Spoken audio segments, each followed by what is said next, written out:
Hey guys, it's Noah. As you may know from some of my videos, I do a lot of search and rescue. I've taken videos of trainings, fetches, searches, you name it. I've done 2 videos specifically that show me training Gunner. And I have an announcement on that. Before we get into that, the 2 videos, I need to name off the 2 videos. One of them's the Gunner timeline video, where I'm showing you all the progress I've made so far. And the other one is the video I made a couple months ago that shows me training Gunner. Gunner leaves me in the dust. This is at Rogers Farm, I believe. So, now to the announcement. I am no longer training Gunner for search and rescue. Of course, I'm still training Gunner with fetches, but that's not the point. For search and rescue, you have to train the dog for searches, lots of things. And I'll give you a couple reasons why I cannot train Gunner for searches and things like that. So first off, Gunner's loyalty to me has waned. He is more loyal to Marty than anybody else. And of course, we all know the reason why is because Marty has trained that dog for years and years, and it's just ingrained into Gunner. The command of Marty is ingrained, and it is not so easy to pass that on to somebody else like me. So, I'm gonna let Gunner stick to Marty's command, and I will not interfere with that sort of realm. Instead, I'll continue doing fetches with Gunner. Gunner does really, really well with fetches, and I will at least get some training experience from that instead of searches or anything like that. Second reason, Gunner is officially certified for HRD, and that comes with a heavy price. I know people are like, what does that have to do with you not being able to train Gunner? And it has a lot to do with not being able to train Gunner, actually, because with that, more rigorous training needs to be applied. And not only more rigorous training, but more trainers. Right now we have 2 trainers for Gunner, and that is Deb and Marty. To add a third one into the mix is just going to cause a domino chain reaction of confusion, and it is not good for that dog. So that is another reason why I'm not going to be training Gunner for searches, because I'm still a rookie. I'm still learning how to voice commands properly, and I'm still learning how to put more rigor into trainings to get the dog to a really, really good place. And of course, training my pet dog, Coco, has helped out a lot.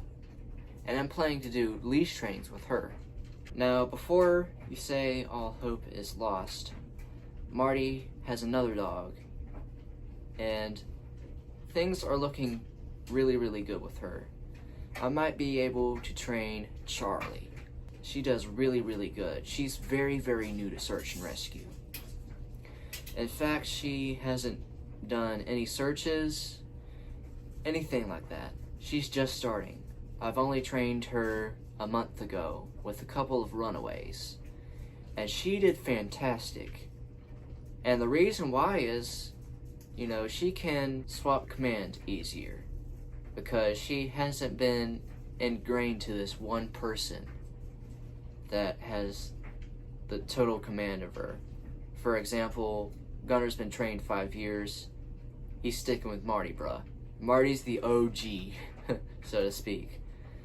So, and I'm not the OG, but with Charlie, there is a chance.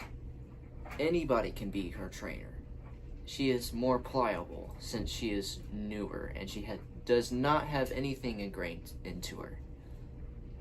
Now, I say that I might be able to train Charlie because there could be circumstances that come our way where Marty's like, you know what, let's not have you train Charlie. And that's alright. In the end, the hope I have is with Coco, our pet dog. Because if I can get her trained and get her ready, and if she proves good, but she already does phenomenal, then that will be excellent. Because then I'll at least have the basics of training down, if not the more advanced stuff. Because you get a lot more experience, just you and your dog, than you ever will verbal words. Because dogs speak volumes, you know, when you start training them. And you realize, wait, they take things a certain way. And you're like, oh, interesting. And you start learning, you know, what these people in search and rescue actually mean.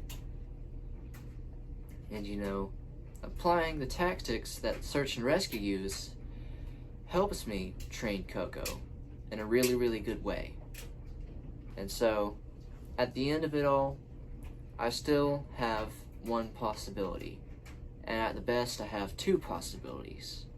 Gunner's out of the list, though. Man, he is basically like the advanced trainer's dog. You know, like a really, really good trainer that can basically impersonate everything Marty does. Will probably gain Gunner's favor, but not me. It's fine, because I can still do fetches with them, and I can still interact with them. And Gunner knows me. He's very, very familiar with me, but he's not ingrained with my training. No way whatsoever. Now, what does my future look like in search and rescue from here? Guys, I do not know.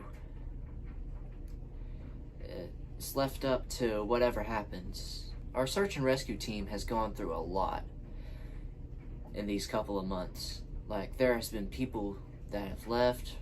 It's been harder for people to join. Everything, man. Everything. Fewer people have been coming. And a different kind of HRD search has been implemented. It's definitely updates that'll kind of keep me wondering what the future's going to look like. It used to be promising for me to train Gunner, at least in HRD, but then we started doing double blinds. And if you don't know what double blinds are basically, there are two areas where the scent is built up, but there's no object there. However, the object will be distance from those two areas, whereas pulled up, you know, because scent pools work in a way where, you know, you sit the object down and imagine this imaginary liquid just start rising up and spreading all throughout the ground, you know.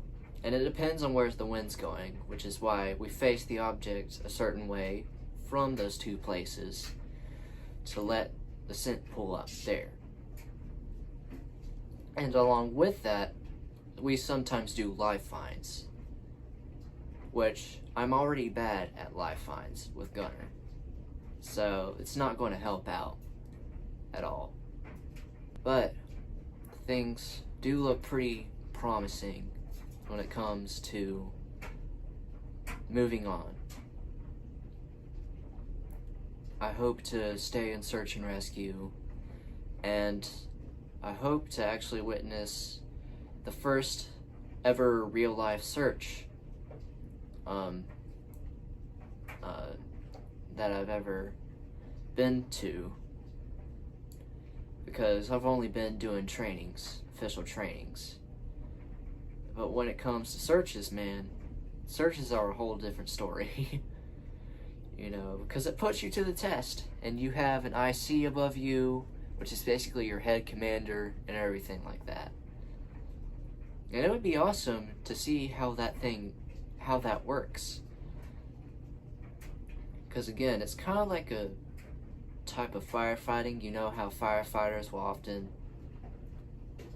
save people, cats, things like that. So that's kind of the way it works in search and rescue too. Except we're not kicking down the doors of buildings and blowing out fires. Which I have a couple friends that are firefighters, so I know how everything kind of works there.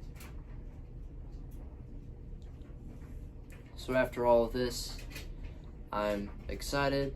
New opportunities will always bust out in search and rescue. It's a good thing to learn because it'll come in handy one day. It'll definitely come in handy one day. So with that, I'll see you guys in more videos. Have a blessed day, and I love search and rescue. Goodbye.